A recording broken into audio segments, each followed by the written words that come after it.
Welcome to Popternative, where we dive into topical discussions from the worlds of pop culture, social media, and sports.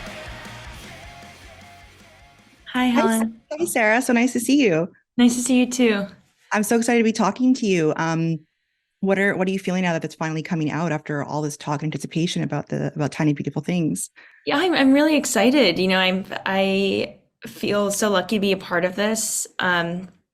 And the book, the play, it's had such a huge impact on people, and I hope that people who are already fans can bring themselves to this show and be excited about it as well. And then maybe new people will be introduced to Cheryl's work. And I think Tiny Beautiful Things is recommended reading now to anyone I cross paths with.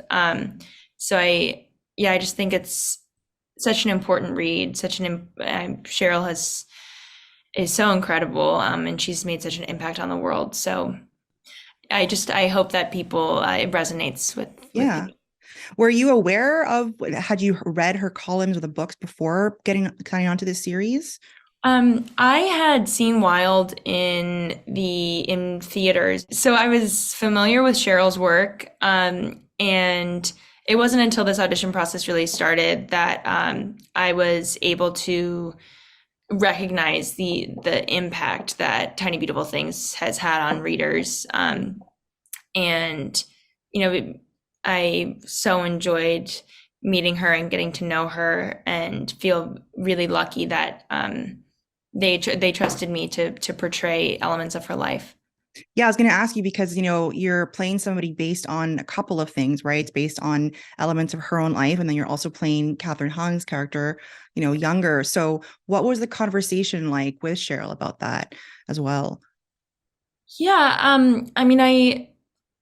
I think Liz, our showrunner, has talked about how, like the Clare that we see later on is sort of like if Cheryl didn't hike the PCT, and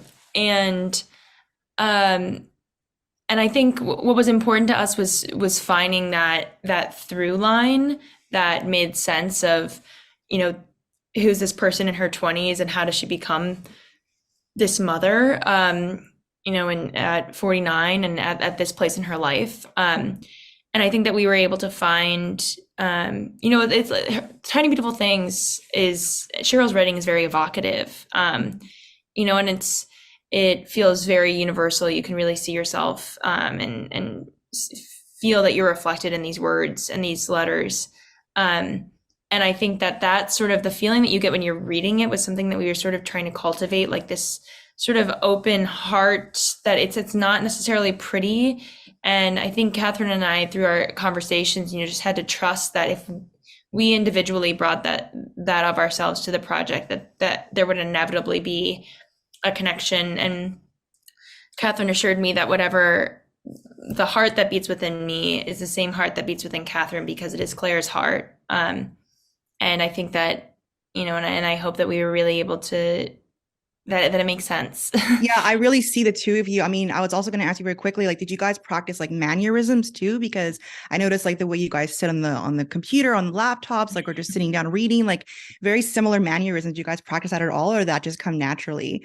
I think that there was an element of sort of naturally. I was able to go to set the first week and just see Her scenes. what her Claire was like. Great. And yeah, I think in a lot of ways I just like hoped that we were getting it right. It definitely did. Good job on that. Thank you. Well, thanks so much for your time, and everyone's gonna be able to watch Tiny Beautiful Things on April 7th on Hulu. I'm so excited for everyone to get to see it. Thanks so much, Helen. Thanks so much, Sarah. Thank you for tuning in to Popternative. Make sure to check out our past episodes of Popternative on YouTube. Be sure to like Popternative on Facebook and follow us on Twitter. This has been an Autograph Communications production.